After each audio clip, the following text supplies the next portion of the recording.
R आबांचे सुपुत्र रोहित पाटील यांची आजची भाऊबीज ही अनोखी आहे। आबांचा वारसा विधानसभेला घेऊन जाण्यासाठी उमेदवार म्हणून सज्ज असलेल्या रोहितला बहीण स्मिताची आजची ओवाळणी ही महत्त्वपूर्ण आहे। आपण आपले प्रतिनिधी ज्ञानेश्वर साळोखे आपल्याबरोबर आहेत। ज्ञानेश्वर, खऱ्या अर्थानं भाऊ बहिणीचं असं एक अतूट नातं या दृश्यांच्या माध्यमातून आम्ही पाहतोय।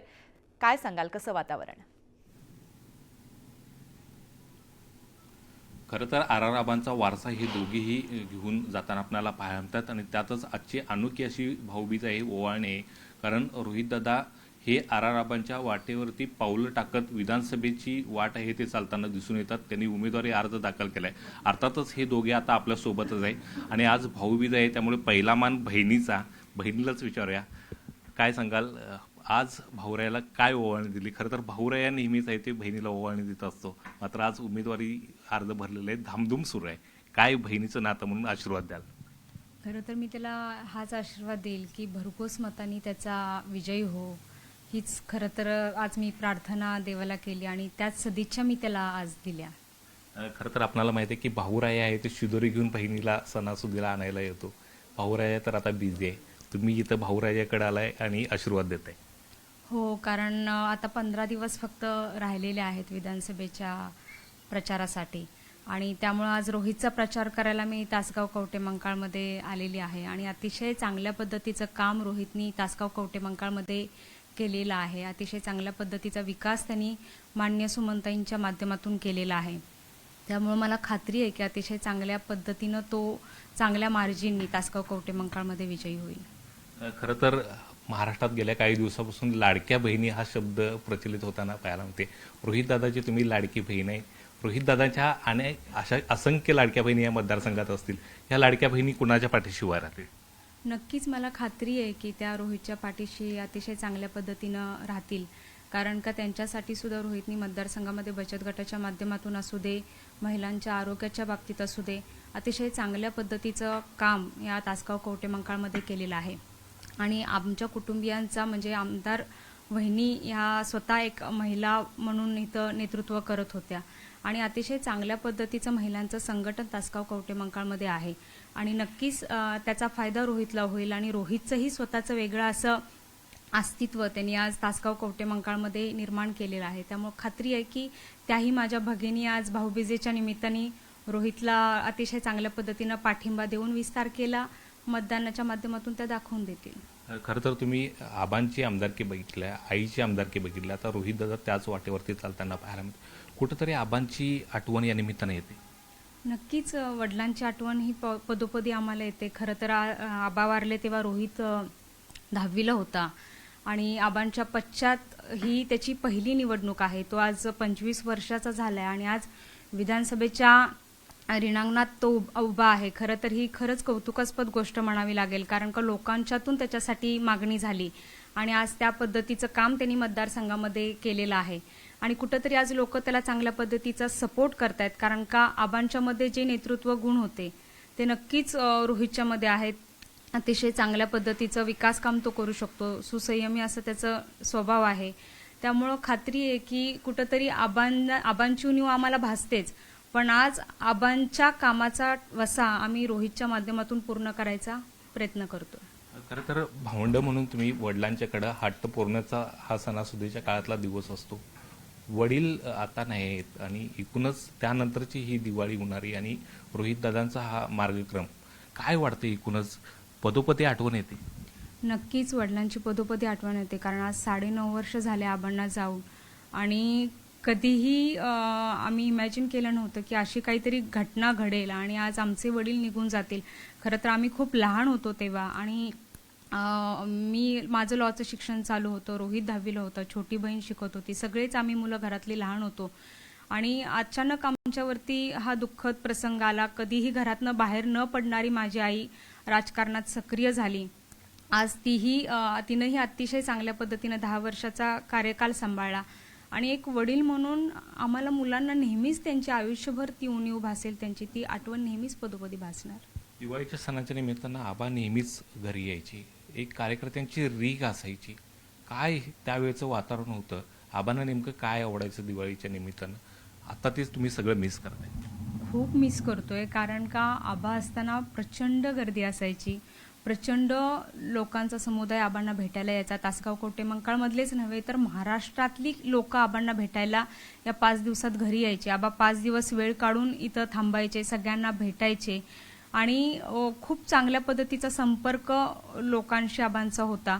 त्यामुळं वेगवेगळ्या क्षेत्रातले असू देत, पूर्ण महाराष्ट्रातले तमाम आबाप्रेमी ह्या 5 दिवसात येऊन बीडवरून असू दे, नाशिकवरून असू दे, कानाकोपऱ्यातनं विदर्भातून असू दे, ही सगळी लोक येऊन आबांना भेटायची. आणि त्यानिमित्ताने कुठंतरी एक आबांनी कमवलेली पुंजी जी काय आहे राजकारणात, म्हणजे आबा स्वच्छ राजकारणाचा सिम्बॉल म्हणून ओळखले जातात. आणि आबांनी खरं काय कमवलं ह्या आम्हाला मुलांना त्या 5 दिवसातच जास्त जवळून बघायला मिळायचं. खरं तर आज सुद्धा तुम्हाला आसुवं दाटून येतात. आबांच्या स्मृती आजही कायम आहेत. नक्कीच वडिलांच्या स्मृती या आमच्या मनामध्ये कायम आहेत, कारण का आज वडील म्हणून आज आम्हाला त्यांची गरज होती. कारण का मुलं जेव्हा मोठी होत असतात तेव्हा त्यांना निर्णय घेत असताना वडिलांची भूमिका खूप महत्त्वाची असते. पण आज वडील नाहीत तर त्यांची वेळोवेळी आठवण येते, पण ती आठवण आज आमचे दोन्ही चुलते पूर्ण करतायत आमच्या बाबतीत. आणि नक्कीच एक वडील म्हणून आज ते आम्हाला हवे होते. महाराष्ट्रालाही आज आबांची गरज होती. स्वच्छ चारित्र्यांचे नेता म्हणून आज त्यांची वेगळी ओळख होती आणि अशा व्यक्तींची आज महाराष्ट्राला गरज आहे. आणि आज गरज असताना आबा हयात नाही आहेत, त्यामुळे कुठंतरी त्याचं दुःख मनापासून एक मुलगी म्हणून मला होतं. खरं तर ताईनं आशीर्वाद दिलेला आहे, मात्र आबांची उणीव सुद्धा आहे ते बोलून दाखवले. नाही, निश्चितपणाने आहे. आज जर ते असते तर एक वेगळ्या पद्धतीचं मार्गदर्शन निश्चितपणाने आम्हाला सर्वांना मिळालेलं असतं. पण आता हे सगळं होत असताना आबा गेल्यानंतर या मतदारसंघातल्या लोकांनी आबा म्हणूनच आमच्याकडे लक्ष दिलेलं आहे सर्वांकडे. आणि त्यामुळे आबा उपस्थित जरी नसले तरी त्यांच्या माध्यमातून आबा आमच्यात उपस्थित आहेत. खरं तर आबांचे जे काही सहकारी होते तेच आता तुमच्यावरती टीका करायला लागलेत. आबांनी त्यावेळी जी काही कार्यशैली दाखवली त्याच्यावरती आता टीका करायला लागलेत. अजितदादांनीच इथे येऊनच टीका केली. आता आबा गेल्यानंतर इतक्या वर्षानंतर अशी एखादी टीका करणं हे कुटुंबीय म्हणूनही आवडलं नव्हतं आणि त्यांच्या नेतृत्वामध्ये आम्ही काम केलेलं होतं. कार्यकर्ते म्हणून सुद्धा आम्हाला मतदारसंघातल्या कुठल्याही कार्यकर्त्याला ते पटलं नाही, आवडलं नाही. त्यामुळं अशा पद्धतीचं वक्तव्य त्यांनी का केलं असावं याची कल्पना नाही. पण काल परवा स्पष्टीकरण देत असताना त्यांना सुद्धा ते चुकल्यासारखं झालेलं आहे असं मला जाणवलं. खरं तर 10वीला असताना तुम्ही आबा गेले आणि त्यानंतर प्रत्येक दिवाळी तुम्ही टप्प्याटप्प्यानं साजरी करत गेला. अनेक आठवणी या दिवाळीच्या निमित्तानं तुमच्या मनात असतील. आबा असताना लक्ष्मीपूजन मोठ्या प्रमाणात फार उत्साहात आम्ही साजरी करायचो. अनेक लोक यायचे, फार मोठ्या प्रमाणात गर्दी आबांना भेटण्यासाठी झालेली असायची आणि एक उत्साहाचं वातावरण आबा असताना असायचं. आणि आम्ही सगळे लहान होतो. आम्ही आमच्या म्हणजे किल्ला बनवण्यात असेल किंवा फटाके उडवण्यात असेल त्या काळात आबासुद्धा आमचा किल्ला बघायला यायचे. तर एक त्या वेगळ्या आठवणी दिवाळीच्या बाबतीतच्या आहेत. आबा गेल्यानंतर आम्ही सर्वजण त्यांना मिस करतो. खरं तर राज्यभराचा डौरारा सांभाळताना आबांना जास्त वेळ राज्यासाठी द्यायला लागायचा. तुम्ही भावंड काही हट्ट त्यावेळी दिवाळीच्या निमित्तानं करायची काय, ते पूर्ण व्हायचे का? नाही, आता मी लहान होतो, मी फारच लहान होतो. जे काही हट्ट करायचे ते बाकीचे करायचे. पण आबांचा एक हळवा कोपरा होता त्यांच्या स्वभावातला आणि ते संवेदनशील सुद्धा होते. त्यामुळं घरातल्या मुलांच्या बाबतीमध्ये अगदी कोणी काय हट्ट केला तर ते स्वतः उपस्थित राहून त्या ठिकाणी पूर्ण सुद्धा करायचा प्रयत्न करायचे. खरं तर ताई म्हटल्या की आत्ताच्या राजकारणाच्या परिस्थितीमध्ये आबांची गरज आहे ती सुसंस्कृत राजकारणी म्हणून पाहिजे. काय वाटते तुम्हाला, तो वारसा तुम्ही पुढे घेऊन जाताय? एक सुसंस्कृत महाराष्ट्र घडवण्याच्या दृष्टिकोनातून त्यांनी ज्या लोकांना प्रेरणा म्हणून काम केलं होतं, आज आम्ही सुद्धा त्याच विचारांना लोकांना प्रेरणा म्हणून काम करतोय. प्रेरणास्थान अगदी माझ्या घरात सुद्धा फार मोठं आहे.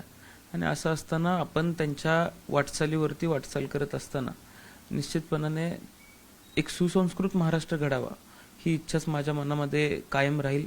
काम करत असताना माझा तो विचार, तो दृष्टिकोन कायम माझ्या डोळ्यासमोर राहील. खरं तर आबांनी घड्याळाची टिकटिक डोक्यात ठेवून ती वाटचाल चालू केली, मात्र आता हेच घड्याळ तुमच्या विरोधात आहे ते दिसतंय.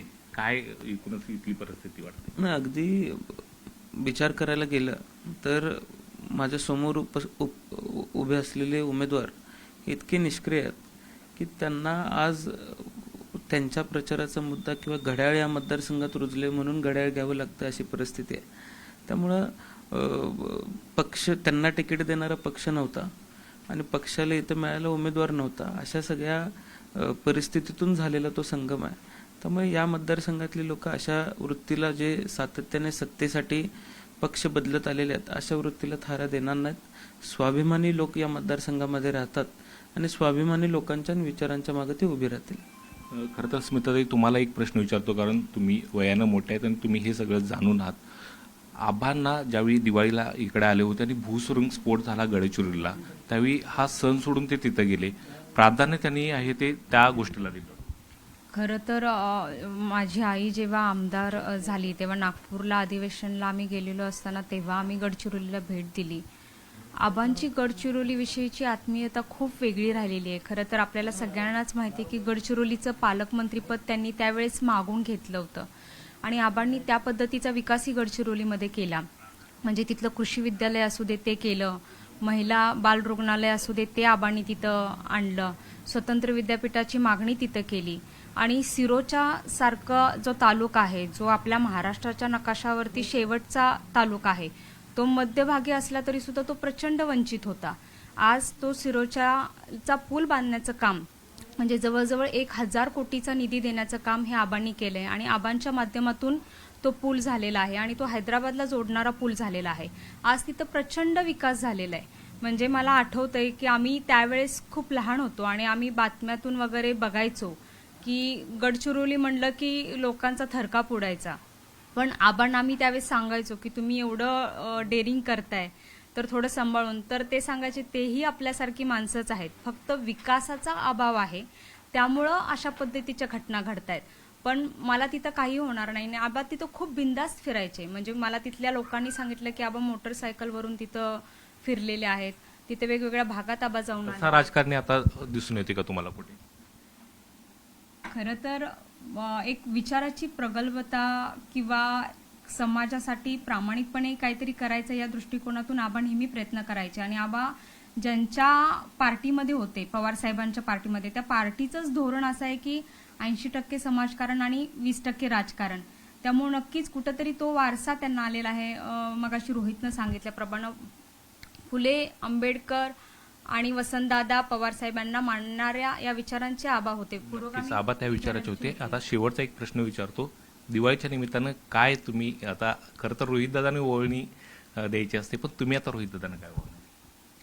मी त्याच्या प्रचाराला वेळ दिलाय. मी 15-20 दिवस मतदारसंघामध्ये त्याच्यासाठी सगळ्या महिलांच्या घरी जाऊन, प्रत्येकाच्या घरी जाऊन होम टू होम मी प्रचार करणार आहे आणि माझा भाऊ मोठा मताधिक्याने येऊ दे, हीच खरं तर त्याच्यासाठी तेच मी प्रयत्न असतील आणि तीच माझी त्याच्यासाठीची ओवाळणी असेल. नक्कीच. तर या ठिकाणी पाहायला गेलं तर लाडकी बहीण आहे या आता भावाच्या पाठीशी खंबीरपणे उभे राहिलेले. खरं तर या दोघांचा स्नेह आणि आबांचा स्नेह आहे तो या मतदारसंघामध्ये कुणाला सांगायला नको आणि हाच वारसा पुढे घेऊन रोहित पाटील जाताना पाहायला मिळतात. अर्थातच ही निवडणूक आहे आणि निवडणुकीची ही भाऊबीज आहे ते अनोखी आहे पाटील कुटुंबियासाठी आणि त्यामुळे आता पाहायला गेलं तर प्रचारामध्ये हे दोघे व्यस्त असताना सुद्धा त्यांनी ही भाऊबीज आहे ती संपन्न केलेली आहे. जी परंपरा आहे, संस्कृती आहे, ते जपण्याचा प्रयत्न आहे तो केल्याचं दिसून येते आणि लाडकी बहीण म्हणून स्मिताताई त्यांच्या पाठीशी खंबीर असल्याचं आहे ते बोलून दाखवत आहेत. जी, खऱ्या अर्थानं पाटील कुटुंबियांची ही भाऊबीज, अनोखी अशी भाऊबीज आपण पाहिली. अशाच काही बातम्या आपल्याला पाहायच्यात, पण आता वेळ झाली एका छोट्याशा विश्रांतीची. तुम्ही कुठेही जाऊ नका, पाहत रहा न्यूज 18 लोकमत.